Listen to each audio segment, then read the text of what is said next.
সালামু আলাইকুম প্রিয় শিক্ষার্থীরা, এসএসসি 25 শিক্ষার্থীরা, তোমাদের ফিন্যান্স প্রথম পত্র সাজেশনে আমি তোমাদের স্বাগতম জানাচ্ছি। আমি শহীদুজ্জামান। ফিন্যান্স প্রথম পত্র নিয়ে অনেকের কথা হচ্ছে যে কোনটা পড়বো, কী থেকে শুরু করব। যেহেতু এখানে ম্যাথ আছে, ম্যাথ নিয়ে অনেকেরই টেনশন আছে। তো আমরা আজকে ফিন্যান্স প্রথম পত্রের একটা পূর্ণাঙ্গ সাজেশন দেবো। এখানে সবাই একটু খেয়াল করেন, এই ফিন্যান্স প্রথম পত্রে সৃজনশীল আসবে মোট 11টা। প্রথম পত্রে আমাদের কোনো বিভাগ নাই, তার মানে 11টা কোশ্চেন আসবে, 60টা আমাদের অ্যান্সার করতে হবে। আমাদের শর্ট সিলেবাস, যেহেতু এসএসসি 25 শর্ট সিলেবাসে আমাদের অধ্যায় আছে মোট কয়টা? 5টা অধ্যায় আছে। প্রথম অধ্যায়, তৃতীয়, ষষ্ঠ, অষ্টম এবং নবম। প্রতিটা অধ্যায় থেকে আমাদের 2টা করে কোশ্চেন আসবে। প্রথম যেমন 2টা, তৃতীয়, ষষ্ঠ, অষ্টম, নবম, প্রতিটা অধ্যায় থেকে 2টা করে কোশ্চেন আসবে। আর বাড়তি যে একটা কোশ্চেন, এটা তৃতীয় থেকে কিছু কিছু বোর্ডে আসতে পারে, অষ্টম থেকে নবম থেকে আসতে পারে। তার মানে প্রতিটা অধ্যায় থেকে আমাদের 2টা করে কোশ্চেন আসবে। বাড়তি যে একটা কোশ্চেন আসে, সেই একটা কোশ্চেনটা 3, 8 এবং 9 থেকে আসতে পারে। যাদের অবস্থা খুবই খারাপ, অঙ্ক করেন নাই বা অধ্যায় পড়েন নাই, শুধু পাশের জন্য সহজ 2টা অধ্যায়, অধ্যায় 1 এবং 6। 1-এ সম্পূর্ণ থিওরি পড়লে 2টা কোশ্চেন কম পাবেন, 20 নাম্বার। ষষ্ঠ অধ্যায় হচ্ছে আমাদের একবারে অঙ্কের সবচেয়ে সহজ একটা অধ্যায়। এই অধ্যায়টা আপনার যদি 1টা বা 2টা ক্লাস ভিডিও দেখেন আমাদের, সেখান থেকে আপনি সম্পূর্ণ পারবেন। সেখান থেকে 20 নাম্বার আসবে, 40 নাম্বারে আপনি যদি অ্যান্সার করতে পারেন, পাস চলে আসবে আপনার, 23-এ পাস চলে আসবে। আমাদের শুধু পাসের জন্য হচ্ছে 1 এবং ষষ্ঠ অধ্যায় বা 6 অধ্যায়। এমসিকিউ কথা যদি বলি আমরা, যেহেতু অধ্যায় আছে 5টা, অ্যাভারেজে 6টা করে আসবে। তাহলে প্রতি অধ্যায় থেকে এমসিকিউ 5, 6, 7 এভাবে আসবে। 5, 6, 7, কোন থেকে 5টা আসবে, কোন থেকে 7টা আসবে। এবার আমরা আসি কোন অধ্যায় থেকে কী পড়বো। আসেন, প্রয়োগ এবং উচ্চ দক্ষতামূলক মানে সৃজনশীল পাঠের জন্য আমরা একটু অধ্যায়গুলো বলি। প্রথম অধ্যায় সম্পূর্ণ থিওরি অধ্যায়। অধ্যায়ের নাম হচ্ছে অর্থায়নের সূচনা। সেখান থেকে আপনার 4টা কোশ্চেন পড়লে এর মধ্যে থেকে কোশ্চেন অবশ্যই আসবে। 1 নম্বর হচ্ছে অর্থায়ন নীতিমালা। অনেকগুলো বইতে নীতি 3টা আছে, 4টা আছে, বেশিরভাগ 3টা বেশি আসে। 3টা নীতি পড়ে রাখবেন। অর্থায়নের কার্যাবলী, 4টা কার্যাবলী বা 3টা কার্যাবলী পড়লে হয়ে যায়। অর্থায়নের লক্ষ্য, 2টা লক্ষ্য আছে, সম্পদ সর্বাধিকরণ, মুনাফা সর্বাধিকরণ। এই 2টো লক্ষ্য পড়লে এখান থেকে কোশ্চেন আসে। বাড়তি ক খর জন্য ইম্পর্টেন্ট, এবং মাঝে মধ্যে আমাদের গ মানে সৃজনশীলে চলে আসে অর্থায়নের প্রকারভেদ।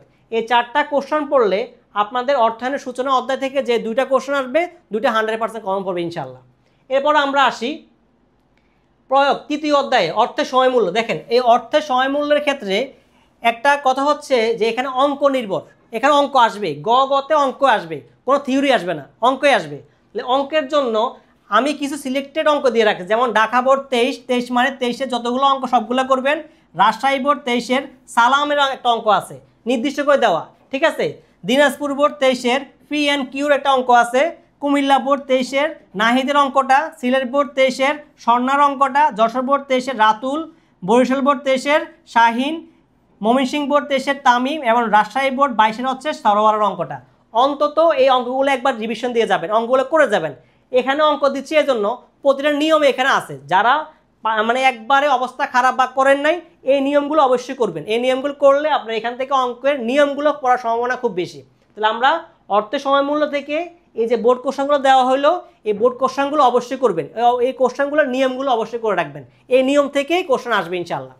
এরপর আমরা আসি পরবর্তী অধ্যায়, ষষ্ঠ অধ্যায়, সহজ একটা অধ্যায়, দীর্ঘমেয়াদী অর্থায়ন। এই দীর্ঘমেয়াদী অর্থায়ন থেকে আমরা যেহেতু এখানে অঙ্ক নির্ভর, 5টা অধ্যায়ের মধ্যে 4টা অধ্যায় অঙ্ক নির্ভর, একটা অধ্যায় থিওরি। প্রথম অধ্যায় থিওরি বলছি আমরা। এই ষষ্ঠ অধ্যায়ে যেহেতু অঙ্ক নির্ভর, গতে অঙ্কে আসবে। এখানে আমরা সিলেক্টেড কিছু অঙ্ক দিয়ে রাখছি, যেমন আমাদের দিনাজপুর বোর্ড 23-এর কিউটের একটা অঙ্ক আছে, যশোর বোর্ড 23-এর মেহেদির অঙ্কটা আছে, ঢাকা বোর্ড 22-এর তুহিনের অঙ্কটা, ময়মনসিংহ বোর্ড 22-এর রহমানের অঙ্কটা, রাজশাহী বোর্ড 22-এর জব্বারের অঙ্কটা, ঢাকা বোর্ড 23-এর হাফিজের অঙ্কটা, ময়মনসিংহ বোর্ড 23-এর পুরোটা। 23-এর যতগুলো অঙ্ক, 2টা অঙ্ক আছে, 2টাই করে রাখবেন। তারপর রাজশাহী বোর্ড 23-এর সারোয়ারের অঙ্কটা, ঢাকা বোর্ড 22-এর সোনালীর অঙ্কটা, ময়মনসিংহ বোর্ড 22-এর XYZ-এর অঙ্কটা। এই অঙ্কটা এখানে কয়টা অঙ্ক আছে? 7-8টা অঙ্ক আছে। অঙ্কগুলো করলে, এই নিয়মগুলো পারলে এর বাইরে কোনো নিয়ম আসবে না ইনশাল্লাহ। তাহলে আমাদের ষষ্ঠ অধ্যায় গেল। আর আছে আমাদের কি অষ্টম অধ্যায়। আসেন, অষ্টম অধ্যায়ের ক্ষেত্রেও মূলধন বাজেটিং অধ্যায়ের এখান থেকে 2টা কোশ্চেন আসে, কিছু কিছু বোর্ডে 3টাও আসতে পারে। সেখানে ক্ষেত্রে এখানে দেখেন আমরা বেশি অঙ্ক দিই নাই, এখানে 3, 8টা 9টা অঙ্ক দেওয়া আছে, 9টা বোর্ডের অঙ্ক দেওয়া আছে, সিলেটের অঙ্কগুলা। ঢাকা বোর্ড 23-এর রাতুল, ময়মনসিংহ বোর্ড 23-এর মতিন, চিটাগং বোর্ড 23-এর কি কালামের অঙ্কটা। মানে এইভাবে নামগুলো যেগুলো মেনশন করা আসে, এই নাম মেনশন অঙ্কগুলো অন্তত একবার দেখে রাখবেন। তারপর আমাদের শেষ অধ্যায় যেটা আমাদের ঝুঁকি ও মুনাফার অধ্যায়ের, এখান থেকে আমাদের 2টা কোশ্চেন আসবে, আবার 3টেও আসতে পারে। এর মধ্যে ঢাকা বোর্ড 23-এর 2টা অঙ্ক আসছে, 2টা করে রাখবেন। ময়মনসিংহ বোর্ড 22-এর আজীবন অঙ্কটা করবেন। রাজশাহী বোর্ড 23-এর আমাদের 2 কোম্পানি লেখা, 2টি কোম্পানি, ওই অঙ্কটা করবেন। চিটাগাং বোর্ড 23-এর অরপার অঙ্কটা করবেন। সিলেট বোর্ড 23-এর 2টা অঙ্ক 2টাই করে রাখবেন। ঢাকা বোর্ড 22-এর সোহরাবার অঙ্কটা করবেন। দিনাজপুর বোর্ড 22-এর মিজানের অঙ্কটা করবেন। বরিশাল 22-এর কোনটা এই যে, আর ময়মনসিংহ 22-এর এই অঙ্কগুলো করে রাখবেন। এই অঙ্কগুলো করলে যেহেতু অঙ্ক নির্ভর, প্রতিটা নিয়ম আপনাদেরকে অনুসরণ করা হলো। তাহলে আমাদের যে কথা বললাম ফিন্যান্সের ক্ষেত্রে প্রথম পত্রে আমরা 5টা অধ্যায় বললাম। যারা খুবই অবস্থা খারাপ তারা 2টা অধ্যায় করবেন, অধ্যায় 1 এবং অধ্যায় 6।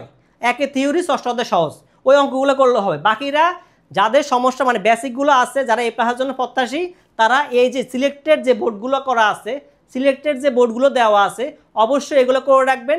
এই নিয়মগুলো থেকে ইনশাআল্লাহ অঙ্ক কম পড়বে।